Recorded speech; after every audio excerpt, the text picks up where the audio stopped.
So ang aton nga problema last year, lain naman subong. Nagadako ang aton nga problema. Amen ba kadira? Kung sa diin nagadako ang aton nga problema, nagadako man ang panalangin nga giandam sa Ginoo. Kita excited na pero sa panalangin. Pero sa problema, hindi ta excited. Habang sa pulong sa Ginoo, bulahan ka kung naagyan mo ang tanan nga pagsulay. Kay maagyan mo man ang tanan nga panalangin. Maaguman mo man ang tanan nga panalangin. Your life is destined to be prospered. So, gusto rin mahimo nga manggaranon. Nataas ka mo? Kay may manghihil ka lang bilang?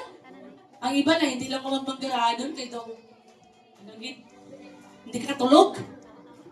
No, hambali mo katapat, i-prosper ka sa Ginoo. Kung ang motto sa yawa, to kill, to steal, and to destroy, ang hambal ni Lord, naglakan siya dali sa kalibutan in order for us to have abundant life. Kinabuhi nga, masagana. No, kinabuhi nga, haruhay. No, kinabuhi nga, ito nga ginapangarap. Diba? Kana makabakal ka sa gusto mo nga pagkaon. Diba? Makabakal ka sa gusto mo nga bayuon. Amo nang pangarap ni Lord sa aton. Kung wala pa na nahitabo, padayon sa pagpangalagad. Kay one day, imo lang na nga ma-experience. No, ihagit ang or encourage ang imo ang katapad, padayon. Kaya sa tanan nga nagpadayon, ilang na-experiencehan ang milagro sa Ginoo. No, sa mga nagdugay na na-experiencehan ba natin ang milagro sa Ginoo? Na-experiencehan ba natin ang kabag-uhan niya nitabo sa kanyang kinabuhi? Natawa daw 5 years ago, anong imo ang kahimtang kaysa karon? Tuod mo sa problema. Tuod mo sa utang. No? Tuod mo sa mga kabalaka nga nahitabo. Nagklase-klase ang mga experience natin nga mga kasakit sa kinabuhi. But always remember, wala ka nagpabilin sang sadto. May ara sang kabag-uhan nga nahitabo sa imo nga kinabuhi. Kag amo nang dako nga pasalamatan sa Ginoo. Like kay Job, sa kay Job tanan nadula, pero gibalik sa Ginoo. Hambali mo katapad, ginatistingan ka lang sa Ginoo. Hambali mo katapad, kung wala katapad na, hambali mo katapad, i-encourage siya. Gitistingan ka lang sa Ginoo. Ano ang gusto sa Ginoo karon? Padak-a ang imo nga pagtuo. Padak-a. Hamba sa Word of God, kung may ara ka daw sa gamay nga mustasa, nga pagtuo, liso sa mustasa ka gamay, maka, balhin ka sa bukid. Ang mustasa daw, ano lang na, daw ka ng baras, kagamay, isa ka baras. Diba? Gamay, grabe ka gamay. Makabalhin ka sa bukid.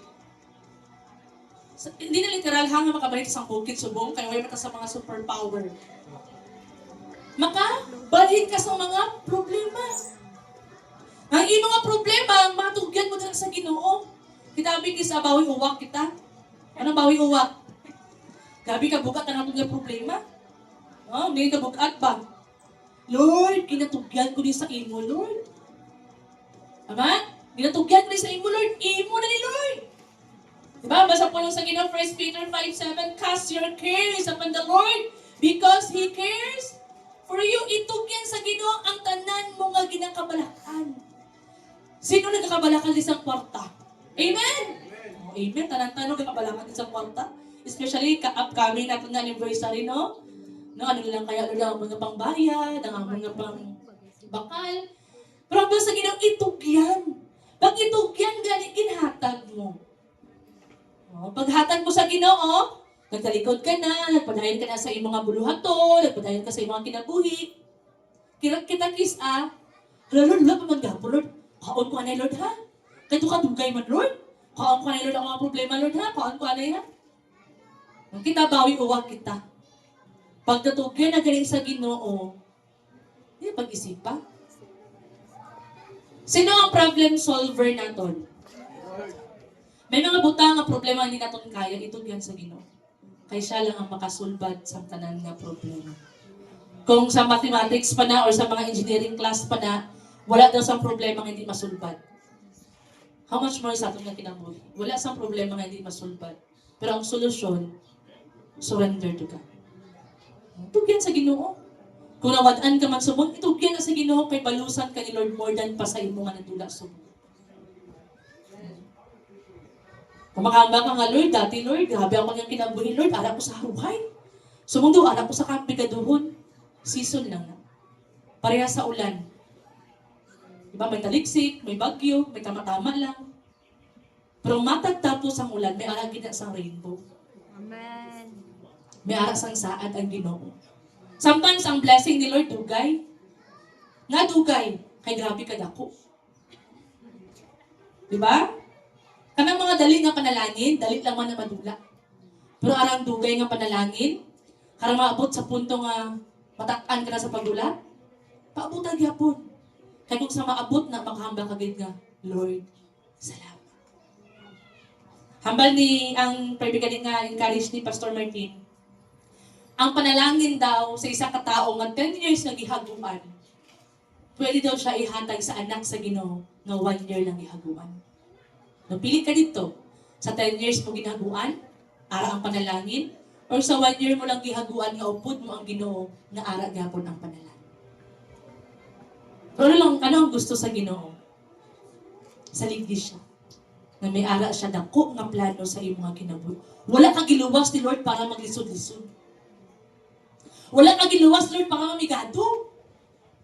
No, sabi pag mindset ba, ay, mag-pastor ka, tipigado kasi na. Diba? Kasagaran ng mga mindset, hindi ka mag-pastor, magpigado kasi na. Kaya madawat mo sila allowances lang.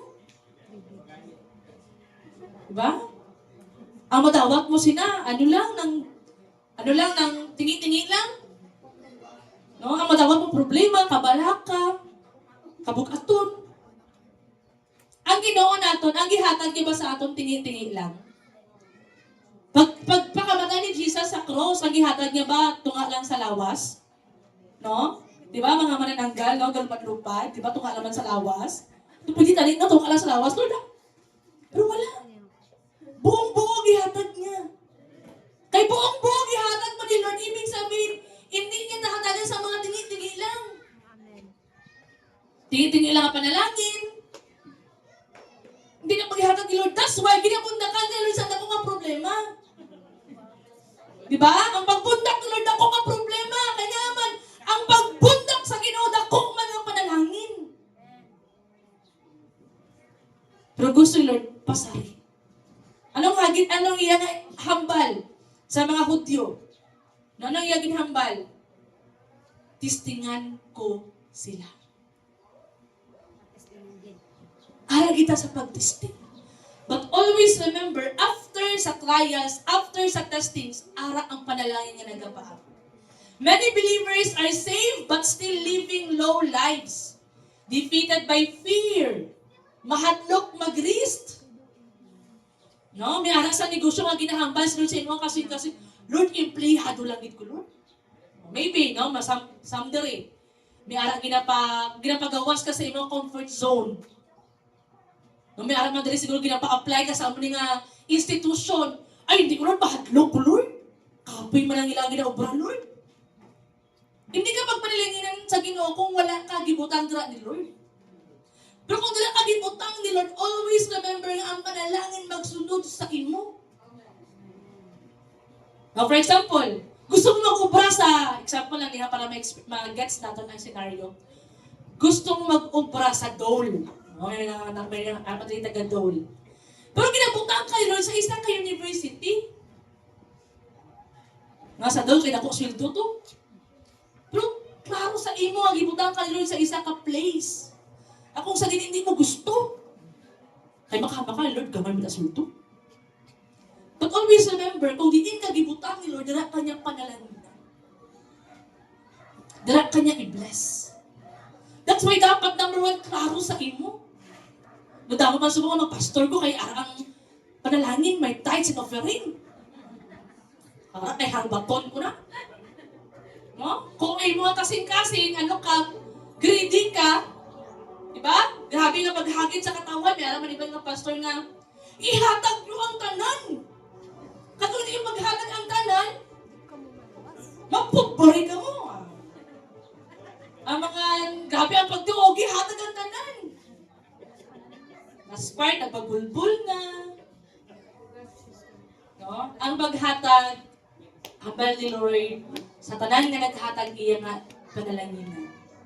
Pwede siya ano ba nga, mahimo nga business ang pagiging pastor. No? Kaya mo sa mga kaiglesia-hanan, nga nahimo nga negosyo ang simbahan. Pero ang tuod nga nagapangalagad sa Ginoo, ang simbahan, hindi siya negosyo. No? Maka-release ng mga leader, no? Mga pastor. All out gini, no? Tanan, buko, no? Bubo, tanan ba? No? Pero si Lord ang magbalos. Kung ang tao magbalos, ang 1,000 mo gininvest, 1,000 naman ang ibalos. Pero pag si Lord ang magbalos, 10 folds, 100 folds, 1,000 folds. That's why, hindi kita magduha-duha nga maghatag sa atong panahon, sa aton nga mga gasa, no? Maghatag sa aton nga mga bandi nila sa Ginoo. Kay si Lord ang magbalos sa aton. But the Word of God reminds us, since then, you have been raised with Christ, set your hearts on things above, where Christ is seated at the right hand of God. Ibutang daw ang imo nga kasing-kasing dito sa dati kung maghatag kita sa atong nga mga paghalag na sa Ginoo, kanang 25 gid no? Kanang coins ba, tama? Nakatry ka mo sila nagsimba ka mo dati? Kanang coins gid. Ng mga papel ibilin gina sa balay. Kay basi kung pagkukot madala. No, kanang coins gid, pangitawag ng pinaka-bugat. Amo na ang panalangin natin ni Lord Sinsilyo man. Di ba? Kay coins imo gid, kung ano ang gitanong, amo man daw ang ihon. Dati kay sinsilyo lang inahatag naton kay Lord nga gabalik sa aton sinsilyo man. Pero testingi si Lord, ang si Lord testingi ako. Kung hindi ko ba aburian ang tanan nga mga bintana sa langit ang akon nga ibukbo ang tanan nga panalangin. Sa tanan nga naghatag sa mga papel, anong gabalik? Amen? No? Kaya naman, ang pulong ni Lord tuod. Ang pulong ni Lord, tumanon niya. But that's why hindi kita magduha-duha. Kaya nga man, may giandam si Lord nga panalangin sa mga isa. This is not just an encouragement, this is a prophetic reality. If you are in Christ, you are meant to stay down. You are already raised. No? Kung arang ka na kay Kristo, wala ka meant para lang magpabiling kung ano ka, pero gusto sa Diyos nga maghawas ka sa kapigaduhon, maauhas ka sa mga problema, gusto ka ni Lord hawason. Hambalin mo katapad, gusto ka sa Diyos hawason. No? Gusto ka sa Ginoo hawason. Point number 1. Pwede ba natin basahan ng point number 1?